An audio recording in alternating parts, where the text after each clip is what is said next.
आप सभी का स्वागत है। आज हम मंत्री की साजिश राजगद्दी हड़प नेकी तो सभी वीडियो के अंत तक बने रहे तो शुरू करते हैं हम आज की कहानी। राज्य अवंतिका अपनी शांति और समृद्धि के लिए पूरे प्रदेश में प्रसिद्ध था। वहां के राजा वीरेंद्र सिंह न्यायप्रिय और जनता के बहुत प्रिय थे, पर महल में एक ऐसा व्यक्ति था जिसे यह सब बिल्कुल पसंद नहीं था। मुख्यमंत्री राघव दत्त। राघव महत्वाकांक्षी था, बेहद चतुर था और सबसे बढ़कर राजगद्दी का भूखा था। चुपके चुपके बन रही चालें।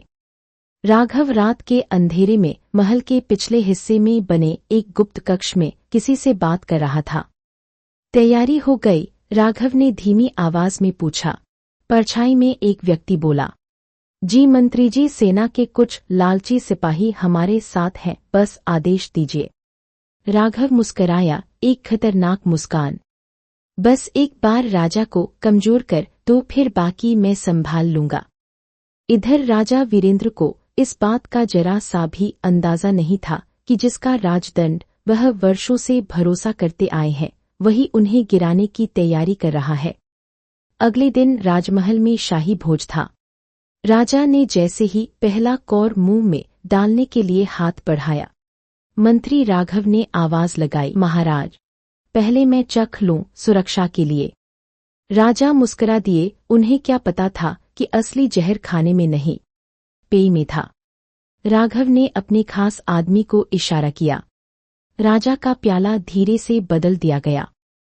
कुछ ही मिनटों में राजा के हाथ कांपने लगे, चेहरा पीला पड़ने लगा। राजवैद्य दौड़े आए। महाराज को विष दिया गया है। महल में हड़कंप मच गया, लेकिन सबसे ज्यादा चिल्लाने वाला वही राघव था। ये गद्दार कौन है? राजद्रोह, राजद्रोह, जैसे वही सबसे निर्दोष हो।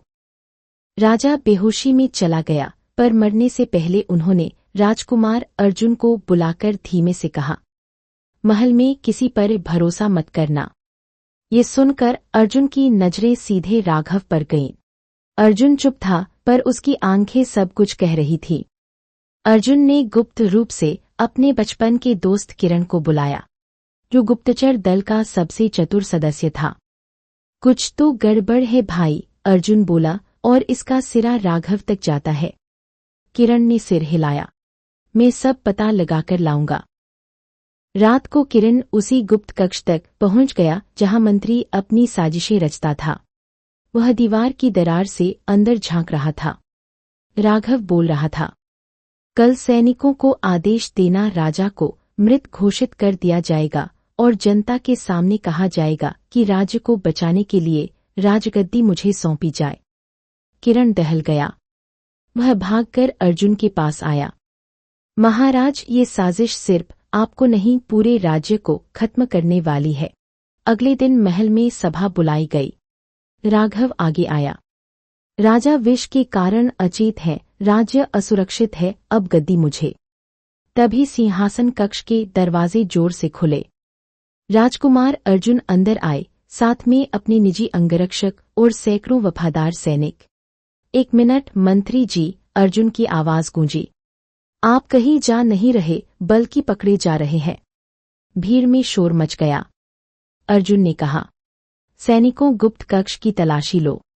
गुप्त कक्ष से जहर की शीशियां, साजिश के दस्तावेज और राघव के गुप्त सहयोगी बरामद हुए। ये झूठ है, मैं निर्दोष हूँ। लेकिन तभी किरण ने वह आवाज रिकॉर्ड सुना दी जो उसने सुनी थी। मंत्री की खुद की स्वीकारोक्ति। सभा मौन हो गई। राघव को राज्यद्रोह का दोषी पाया गया।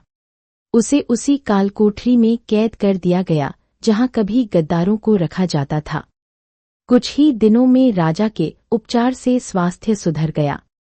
राजा ने अर्जुन और किरण दोनों का सम्मान किया और फिर सभा में बोले, कभी कभी सबसे बड़ा दुश्मन बाहर नहीं, अपने ही दरबार में छिपा होता है।